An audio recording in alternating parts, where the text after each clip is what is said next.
Ah, shit.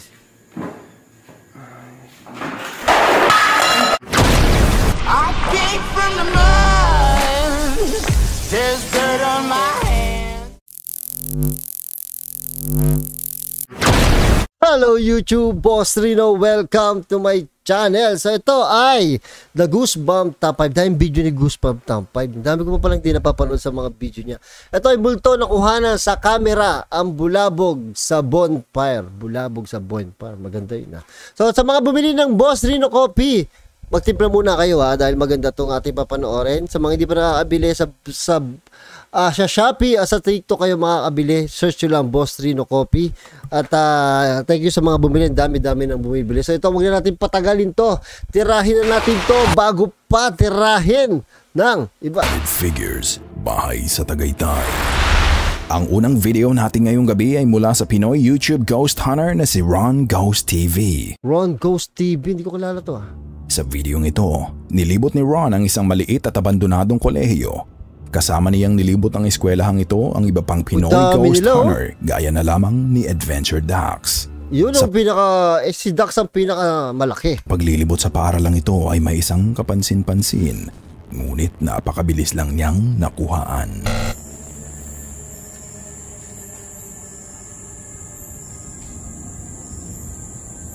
Oh, ano yun? Kaluluwa? Nakita mo ba yun? Tignan. Yan ang mga nakakatakot. Muli.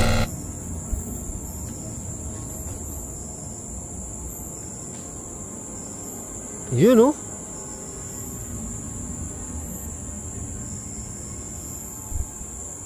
Parang ano, siyempre mga invisible ang multo, di ba, kaluluwa? Ito medyo siguro nagkamali siya ng kapangyarihan. Parang yung invisible niya medyo nakuha ng camera o depende rin sa baka natsambahan ng ilaw ng camera. Yung tama ng camera. Ayan o, nakuha yung kalahati. Parang babae na nakatayo, white lady. Isang figure ang mabilis na lumabas at naglaho sa harapan ng camera. At nang buksan ng ilaw, nawala rin naman ito bigla. Ano sa tingin mo ang figurang ito? Kayo na ang humusga. Tsaka kahit ano, for example, sabi mo ng camera defect.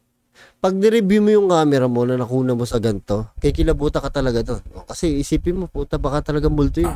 Sunod naman nating samahan si Pendejo TV kasama ang Strange. Ito maganda, si Pendejo. Tinan nyo naman yung pupuntahan. Ang creepy, no? Parang bago siya pero parang creepy. Shadows na binubuo ni Swarovski at Topeda Shaman sa paglilibot nila sa isang haunted house sa Tagaytay bilang parte ng kanilang 13 Nights of Frights, kung saan ini-explore nila ang 13 haunted locations. Isa na namang nakakatakot na lugar dito sa Tagaytay. Kasama natin ulit ng Strange Shadows, si Swarovski at si Tupe the Shaman. Lilibutin namin tong lumang bahay dito sa Tagaytay kung saan may batang nasul. Gago. Gago, baka sa akin may umawak din sa buko ha. Di ba kami nakakapasok sa loob pero nakakatakot na. Sa intro pa lamang ay may kakaiba. Grabe to si Pendejo, nakakatakot. Na agad na naramdaman si Peter. Napagdesisyonan nilang tatlo na magkahiwalay na libutin ang magkakaibang bahay sa Tagaytay. At mag-isa lang lilibutin ni Peter ang bahay na ito. Oy, ano kaya hagdanan. ang maaari niyang makaengkwentro? Bagamat wala. Pili ko talaga sa hagdanan, lagi may nakatayo sa dulo. Ako talaga ng hagdanan. Ano kaya ang maaari niyang makaengkwentro? Bagamat wala ng mga kagamitan sa loob ng bahay ay kakaibang lamig pa rin ang nararamdaman ni Peter. Mas malamig pa sa usual na klima ng Tagaytay, dahilan upang tumayo ang kanyang balahibo.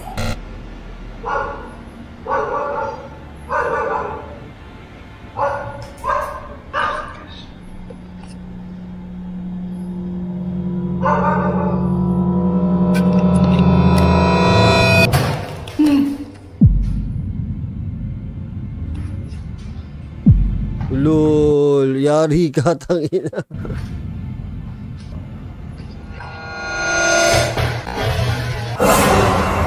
Shit. Ito na ang unang paramdam ng entity sa bahay na ito.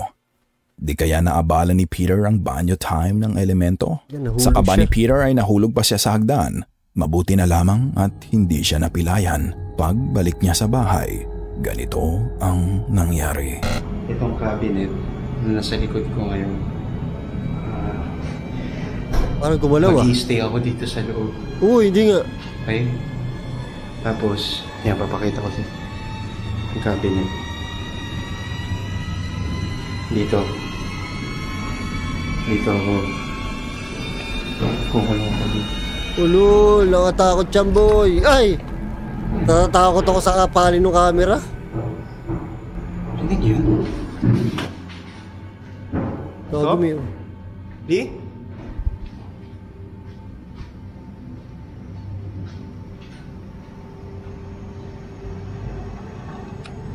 Shit. Yun yun?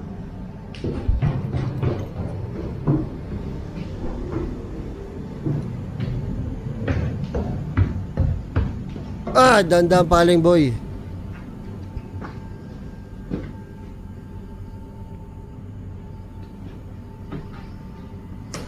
Creepy ng bahay, grabe. Oh! Shit! Tol? Pumasok kayo? Pumasok kayo? May naglalakad sa labas. Sumaray pinto. Oo. Nakita rin niya, sumara yung pinto. Mukhang itinaboy agad si Peter ng elementong nananahan sa bahay. Ang mga ligaw na yabag na narinig niya ay tila ba dinidistract siya upang lumabas ng bahay para pagsarahan siya ng pinto. Ngunit siyempre, bumalik siya sa loob ng bahay upang ipagpatuloy ang alone challenge. Tapang nito. Pumasok siya sa loob ng cabinet at naglagay ng camera sa tapat nito. Habang nasa loob siya, ito ang nangyari. Gago, ayoko hindi itong ginagawa niya. Patay mo, hindi naman pwedeng patay yung ilaw.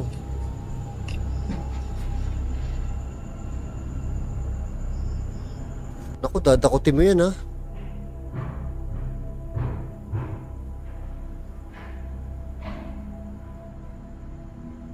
Yung mga kasama niya nasa labas, Paglabas diba? niya sa cabinet,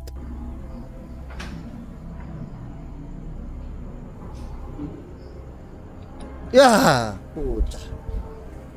Mga paling, galing pumaling nito ng camera.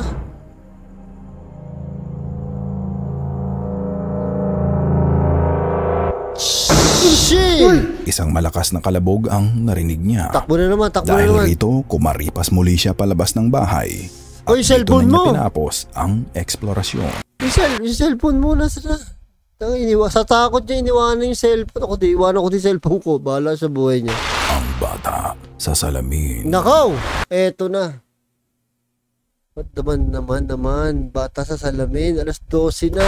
Ang susunod na video ay nanggaling sa Bambool sa TikTok.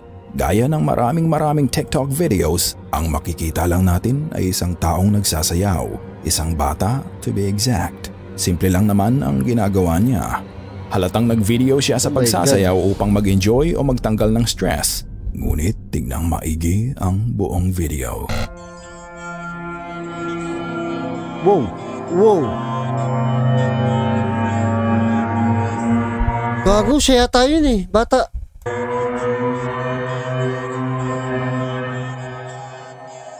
Nakita mo ba yun? Tignan muli natin. Parang siya yun. Iba lang ang suot, no? Ay, double tanger. Nakita mo na ba? Isa pa, tignan mo ang salamin sa likod ng bata sa kaliwang side niya. Sa salamin kayo tumingin, hawak ko saan kayo tumitingin eh. Kaya hindi nyo makita eh. Tingnan nyo, pare sila ng buhok ko. Isang bata na maputla ang kulay ang Pare sila ng buhok. makikitang dumaan sa salamin. Halos puti ang balat. Gaya ng popular na Japanese ghost mula sa The Grudge.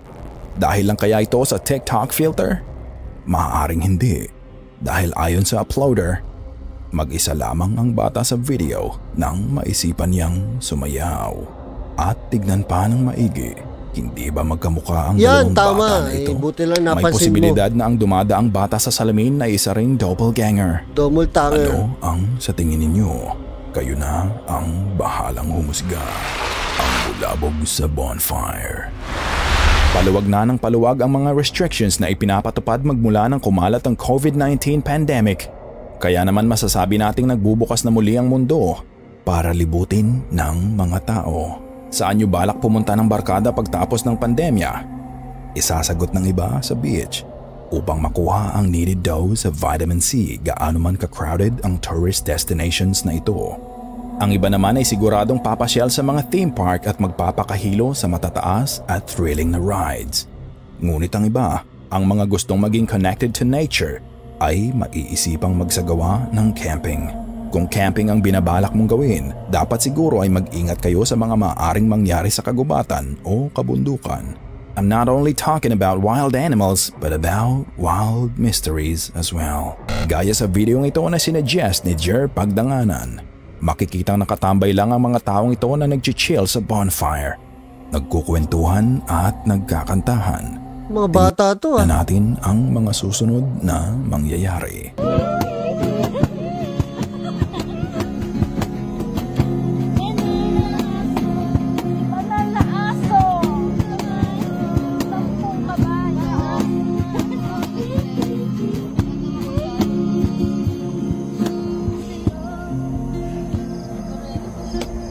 Oy, ano tinatakpan mo dyan? Ala, anong tinatakpan mo dyan? Ay, bibi, tayo dyan. Yan. Ay. Okay ka lang? Sana all.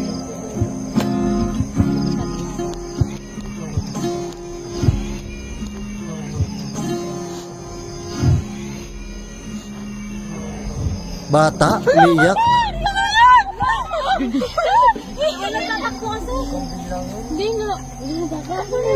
Paanong maiyak ng bata ang narinig sa itaas ng kabundukan habang nagkakasiyahan ang magkakabarkadang ito. Nabulabog na lang ang kanilang pagkanta ng banal na aso, santong kabayo, nang marinig ang iyak mula sa malayo. Di ba parang pusa? Kasi halos parehas ang tunog, halos pagkatulad yung tunog ng iyak ng bata, yung babing bata talaga. Tsaka ang pusa, halos parehas eh. Oo nga, parang bata nga, iyak ng baby. Kung sa inyo ito mangyayari, ipapayo kong huwag hanapin ang pinagmumulan ng iyak. Lisanin na lang ang premises kung ayaw mapahamak, sapagkat baka ang matagpuan nyo pa ay isang mapanlinlang na tiyanak. Kung mangyari iyon, mapapadasal ka maging sa banal na aso. Tatawagin mo lahat ng santo kahit pa kabayo. The Early Settler. Yung mga kalogs, kapag natutulog ako dito sa bagong gawa ng bahay, parang may naririnig ako doon sa labas. Pag ganitong oras, alas 12 na, so dito ako natutulog. So dito ako nagbabati ng bahay, so sarado lahat. Si Kuya, parehas na kami ni Kuya, malapad na. Okay, punta natin mga kalogs. Ito si Naoya Kinoshita. In-upload niya ang videong ito sa TikTok upang ipakita sa lahat ang kalagayan ng kanilang ipinatatayong bahay. Suggested ang videong ito mula kay Slavishny TV Likhi. Hindi pa tapos ang bahay, wala pang pintura ang mga pader. Kapapalitada pa lang sa mga semento, gaya ng nabanggit ni Naoya. Siya ang nagbabantay sa bahay habang ginagawa ito. Ngunit ayon sa kanyang kwento, mukhang hindi lang siya ang nagbabantay.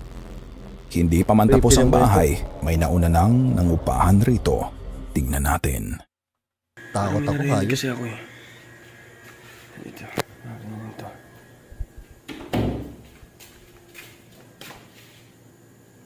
Ayan, dito. So, Ay, dahan-dahan ang paling hayop. buksan natin yung yung ilaw. Kasi parang may nararamdaman talaga ako eh. Ah, shit. Ina! Yun! Ina, shit! Ah, shit! Teka, bakit ganun yun? Ba't dalawa sabay? Ba't pagkadikit yung upuan yun?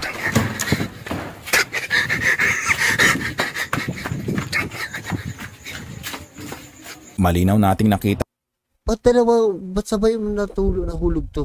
Wala akong nakikitang tali. ang nangyari pagkaraan niya sa ginagawang dining area. Mukhang nabulabog niya ang naninirahan sa Pati yung bahay pinto. Pati yung pinto sumara, di ba? dining area. Mukhang nabulabog niya ang naninirahan sa bahay matapos niyang buksan ang ilaw.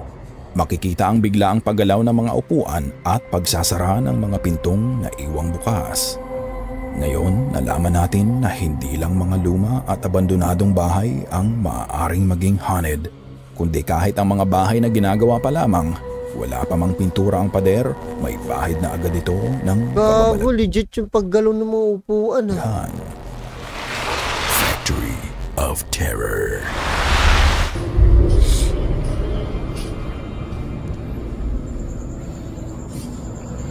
Naku, So, hagdanan. papasok na kami dito sa abandoned factory.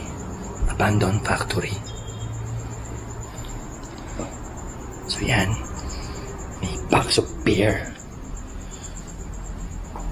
So yan yung makikita nyo pagpasok pa lang. Yan. Ito yung, ano ba tawag dito? Yes. Transformers. Sa huling video para sa gabing ito, Ayup ang forma ng isang ganda ng kwintas samahan natin ang team ng Strange Shadows upang libutin ang isang abandonadong factory sa Cavite. Nako, tatakot ang multo sa'yo, lalo pag babae. Puno ng mga Pag bading ang multo, matutuwa to sa patutuwa, lalapitan kayo niya. debris ang factory. Gumuguho at naaagnas na ang ilang bahagi nito. Gayunman, nakatabi pa rin sa mesa at iilang sulok ang mga lumang gamit, gaya ng mga spare parts ng iba't ibang makina. Narito rin ang tanda na sinubukang manatili ng ibang mga tao at trabahador dito. Gaya na lang ng mga posters na may calendar girls na nakadikit sa mga pader.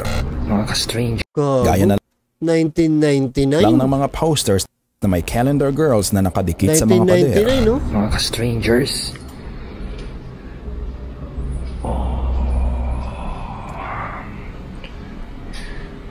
Yun yung maganda dito sa abandon na to.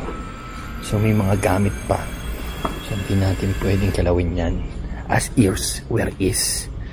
Guys, so, diba? Dapat ganon. Kung nag-explore kayo, huwag kayong kumuha ng kung ano man bagay dyan. Yan. So may mga tools. Yan. Mga parang hardware eh. Daming garapon, baka may mga ano dyan, Battles of pitos. screwdrivers, yung ngayon buttons. Taong 1996 nang maabandona ang factory na ito at ayon kay Tope, ang kasama nilang shaman, hindi espiritu ang nananahan sa factory kundi isang elemento.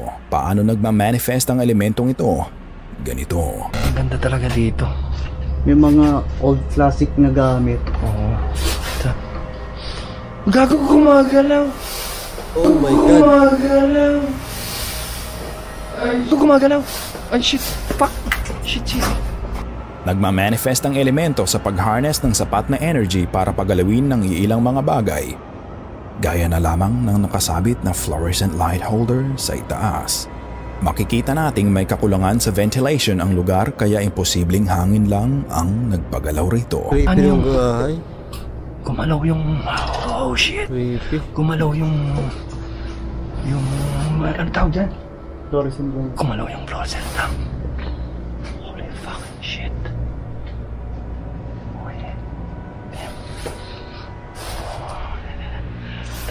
Tara. Shit. So, may mga paramdam na nangyari sa amin dito sa loob ng kwarto na to. Siguro, mas mabuting lumabas na tayo kasi baka nagagambala na natin. Pero,